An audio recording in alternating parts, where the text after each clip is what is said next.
Hello, I'm Mirebrute and today I bring you another video. Today we are doing something I've been wanting to do since I saw this creator on Instagram. I'll mention him later on, but I definitely recommend go checking him out. He does some great things.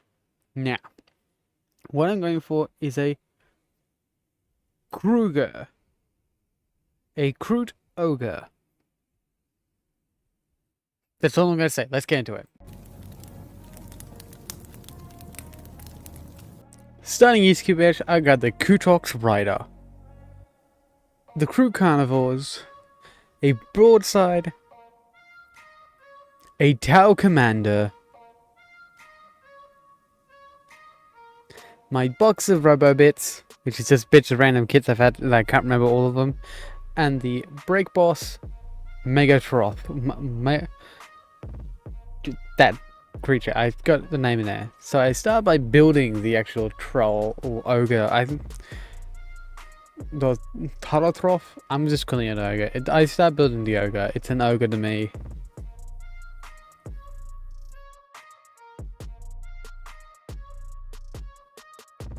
Building it actually was pretty cool. The only issue I have is that it's weird. It's like how it connects is very odd and doesn't like connecting because it seems to have warped a little bit, so it's a bit it's a tad bit odd.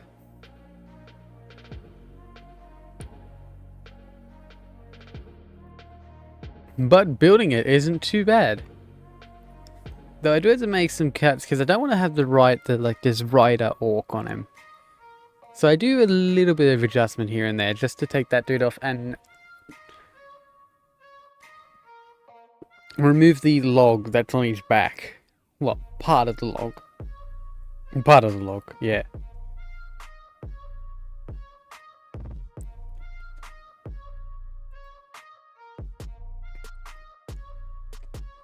Now, grabbing the Krootox. The only thing I really need from the Krootox is his forearms and then the head. One of the many heads. Because I might try my hand at sculpting new forearms for this character, for the Krootox. I'm not too sure just yet. As I would have to refine where I put his shoulder. Actually, I think I know where his shoulders are.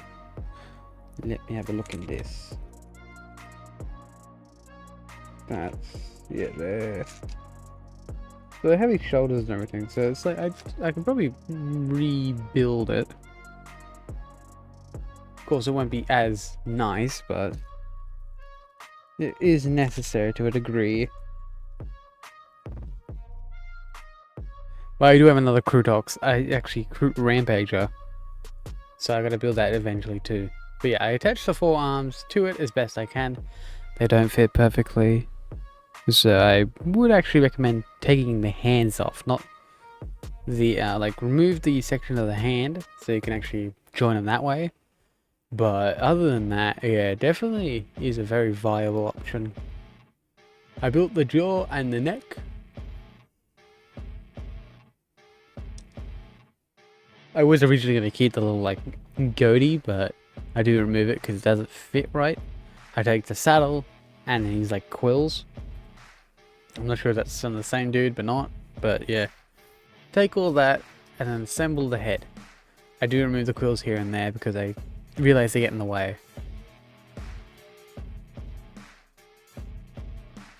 My goal is to sculpt very little, which I do sculpt. I don't think I sculpt anything on this if I remember correctly. I just kind of hide everything. Is it perfect? No. Could you make it a bit better? Yes. Did I do that? No. I do a few modifications to the neck just to get down to the bare bones so it actually fit in where the neck joint is. And then I glue the things back on, double check that they fit, yep. And then attach the head. Is it perfect? No. Does it work? Good enough. Apparently I didn't touch the head like I remember. But yeah, I attached the saddle to his belly. I do remove a fair chunk of the belt buckle, I guess it would be.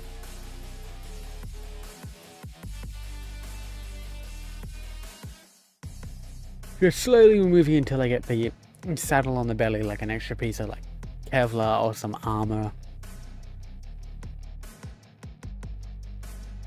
It's interesting and I actually like the look of it, so I keep it. And I know some people won't like it, but eh. I will leave a link down to the creator that I found this guy off. Actually, I can't remember what was his name. Building the head, I do add in like the side pieces of his head, like the troll's head.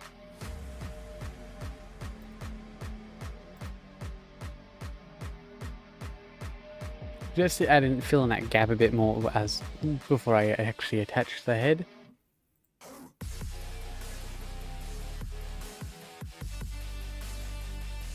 I'm kind of just looking for the doodos.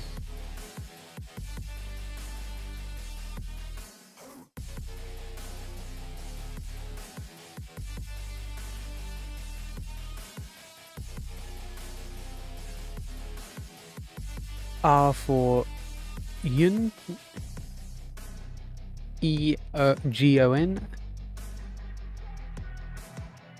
I'm sure that spells something. I can't think of it at the moment. But yeah, I probably sort of take inspiration off of him for his version of this. His Kroot commander, yeah. His one's probably is a lot better than mine, but that's fine to me. I don't mind that. He's gone for more augmentation where I've gone for less. And I'm happy with that, to be honest.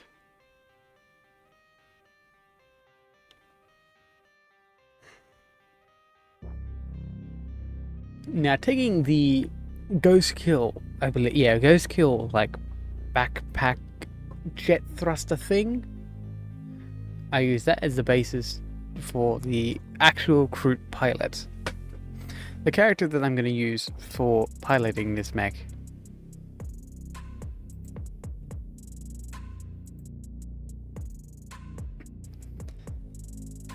This does take a fair bit of just carving it out. I would highly recommend doing this when you have, what's the word?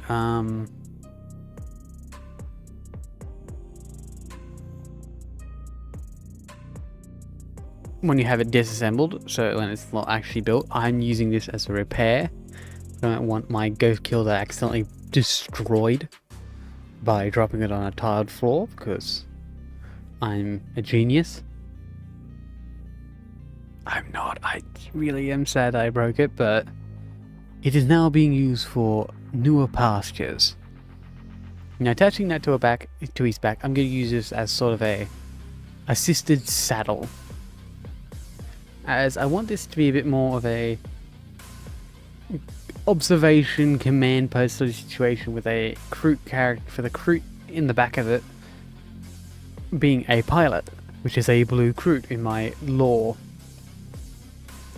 Being able to determine where to fly and when not to. Now, using that plus the broadside and the tower commander, I start assembling. Using bits from both the tower commander. Now I use the non-winged variant, or like the non-fan thing. I don't know what the spiky version is. I don't know what it's called. I just don't use them. I use the non-ones and I work them onto it. Though I do take the tower commander legs, thinking I could carve them back a bit to add it as like thigh armor. No, not thigh armor, ankle armor. That did not work, so I do not recommend doing that.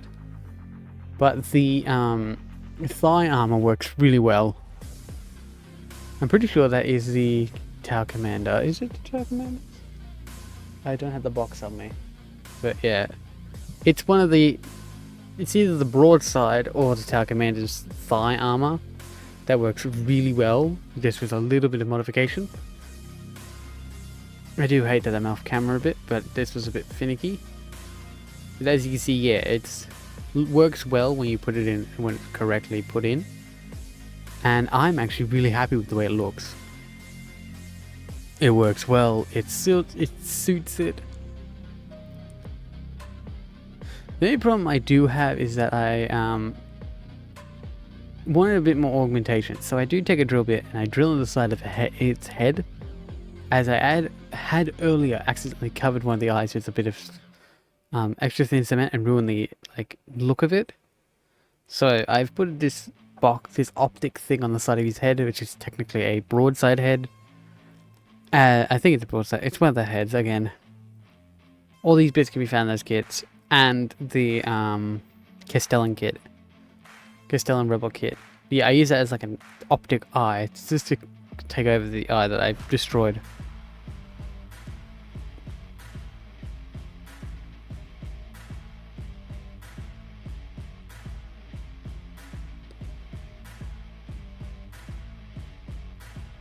I'm not actually sure what I'm doing here. Would be nice if I start. Oh, I'm building the Tau Commander battle suits weapons. I also add in a Castellan machine gun to the top for the Kroot pilot. Now attaching the commander like jets, directional jets I use just to connect them straight to the shoulders. My lore for this creature is that it is a Kroot infantry, which is in my lore a green Kroot that has eaten or been fed a piece of an orc or an ogre and then allowed to adapt by eating more and more until they has grown to this size, taking on features of the Krootox because that's similar to that situation.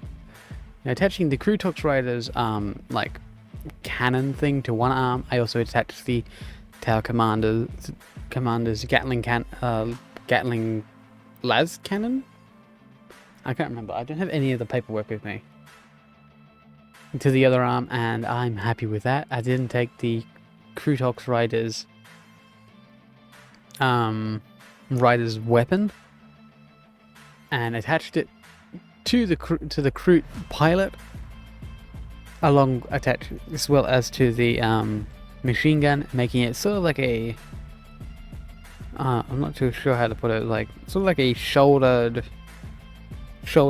aimed machine gun, like a sort of similar if your Browning machine gun had a buckstock or a stock to help support and aim. Would that be useful? I'm not too sure if that would actually work IRL, but it is cool visually. As you can see here, it is just a Kroot dude crouching behind this big machine gun attached to the top of this Kroot. Kroger, I'm calling it. A Kroot ogre. A Kroger. I'm not sure if there's any offensive now. I don't think that's offensive now that I think about it. Yeah. I'm had a thought. I swear I've heard Kroger before. I think it's a company. Is it a company? I'll have to look it up later. Future me, yes it is. So back to it. With this is that I attach an optic to it because why not? Because a very, very famous sniper did the same thing. What was his name? What was his name? It was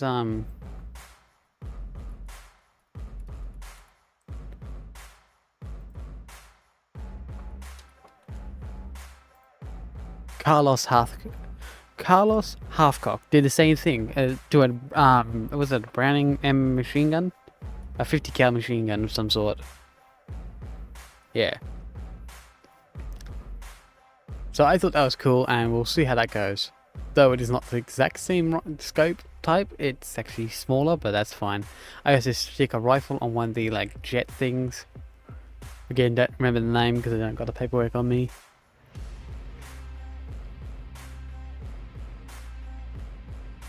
I used Tau Commander's base to put it on.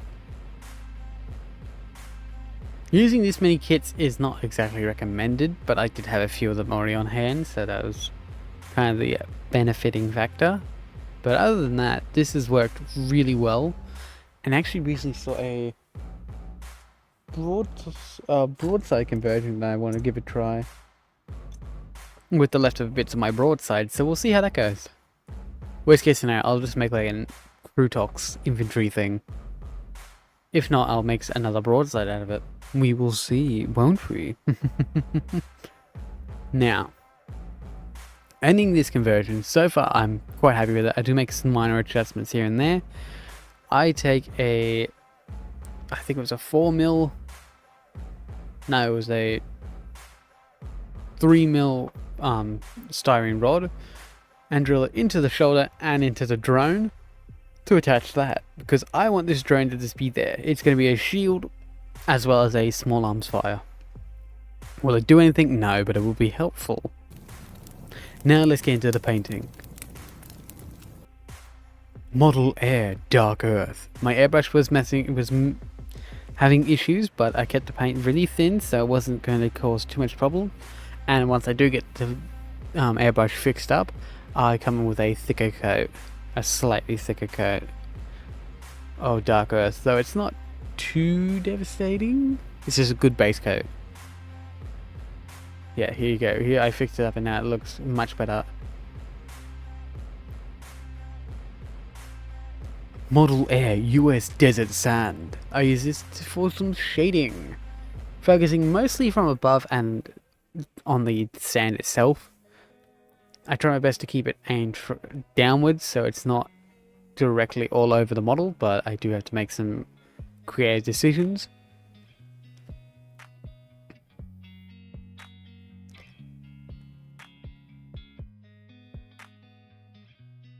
Pretty simple, pretty easy. Model Air US Earth Yellow. I use this tinted all to make that nice deserty yellow color that I really like for this army, and that's what I'm going to keep going with.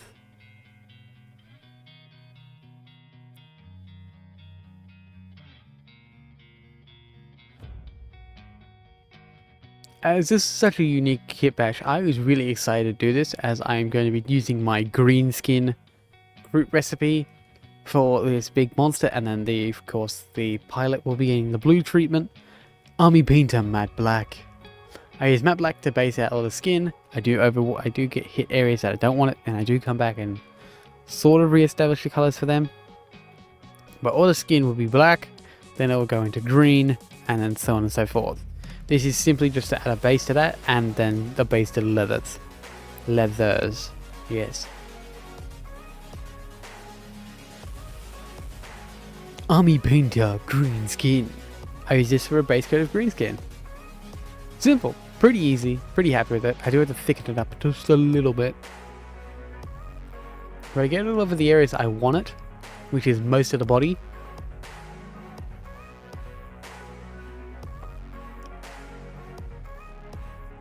But I leave the scaly part of the skin is left alone, as I like the idea of this Kroot has been around so long, its body's adapting to the environment. Army Painter Green Skin, scaly hide.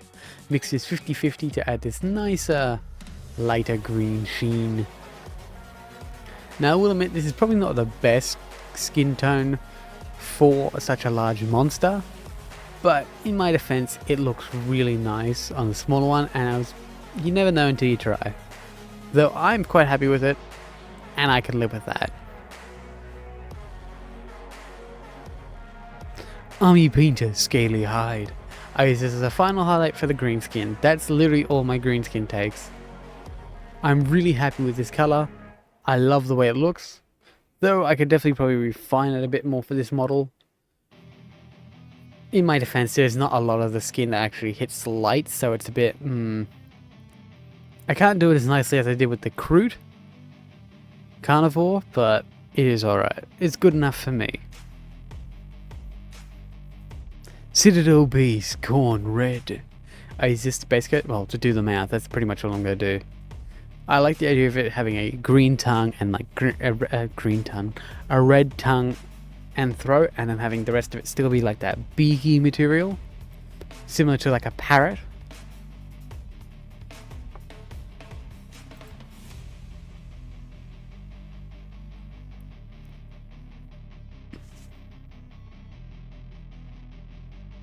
Citadel Base Rhinox Hide Dryad Bark.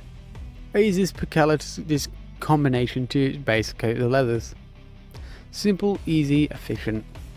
I also do it to base coat the fur and the tree stump, as I don't really want to do much more than what I've got for the fur to stop it from taking away too much from the growing skin, though you could probably do a bit more to it than I did. I also base coat the inners of the Model Air Dark Earth. I use this to base coat all of the quills and like his beak. And that's really it, and then around the saddle, so that's it. I think that's all I did. I can't remember it fully. And then some of the like scaly bits that I oversprayed, that's it. That I can't remember. I did this a few days ago. Citadel Layer Techless Blue. I use this as a base coat for my pilot, Kroot. As in my lore again, Kroots are separated into 3 color skins for their 3 jobs. Pilots are blue, infantry are green, sandy are like the engineers and the more smart versions of them. The reason I've done this is simply blue Kroots have eaten a towel and now understand the ability to actually pilot. Game color electric blue. Understand a pilot. Greenskins are standardized Kroot. Not very bright, but they're good at taking orders. So a blue Kroot can give orders and take orders, while also piloting a beast or a mech. And sandy Kroot are sort of engineers. They come in, they're smaller, they're more specialists, utilizing certain area aspects of the army, mainly engineers and whatever role I decide for them soon. Model Air Ivory. I use this for the beaks. Give them that nice bony, beaky look.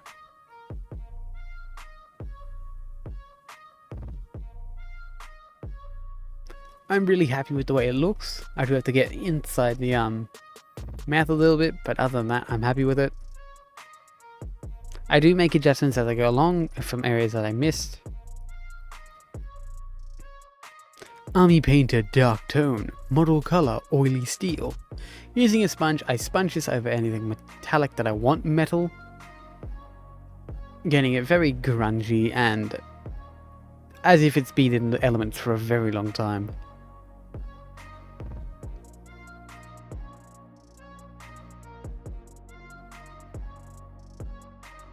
Pretty simple, pretty self-explanatory, very happy with the way it looks. Model color white glaze. I hit the eyes, the lenses, and then use them as a highlight along the drones to give them my favorite step for making red. Though I wasn't able to glaze it correctly because I had too much paint on my brush, and I just kind of half-assed it.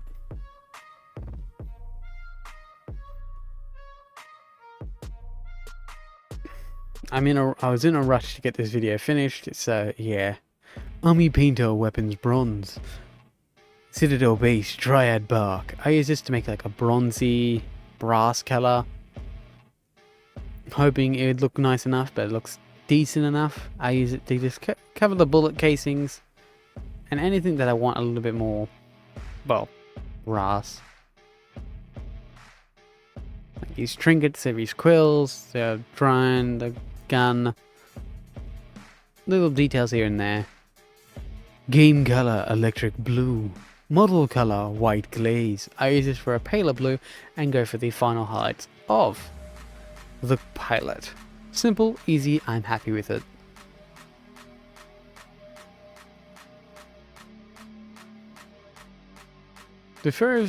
Trying my best to hit the higher edges than the lower edges, just to make them that little bit brighter, a bit paler. Works out really nicely in my opinion. Citadel Contrast Blood Angels Red. I use this to make the whites of the red nice and bright, though I do forget to remove it from certain areas, so they do just kind of blend in. Specifically the chest one, but that's not too big of a worry. The main one was the actual drone. As long as it got its glazed correctly, I was happy with it. And it did. Army Painter Dark Tone. I use this to fill in the recesses. I've already varnished this model, so I'm not too worried about making a mess, as I can just come back and wipe it off with my thumb or finger, whatever it is I wish to use. Well, it was my thumb, but yeah. Just wanting to get it all in the recesses to make it nice, but a little bit grungy, a little bit dirty, so it's like it's not been fully maintenance, but it's good enough. Game color, moon yellow. I use this for the eyes. Specifically the one good eye of the Kruger and the eyes of the pilot. Using my thumb to get away the excess, I call that done. And a little bit on the lens. I just remembered I did that, yeah. And a little bit on the drone lens. Now I'm done. Let's go into the reveals. When I get there. Why am I still cleaning up? There we go. Final results. I am very happy with this model. Sure, I could have done a little bit more. And if you're wondering what the orange is, it is actually dry rust. Though, it's more of a formality. You definitely don't need it. I did it off camera because I wasn't too sure and didn't apply it greatly, but it worked out well enough. So thank you for watching. Let's go into the outro, shall we? But I hope you all have enjoyed. I hope you guys have enjoyed this video. If you want to see more videos like this, please still consider liking, subscribing, and hitting the notification bell so you never miss another video. And check out my Discord down in the description down below. Thank you all for watching, and I'll see you guys in the next one. Goodbye.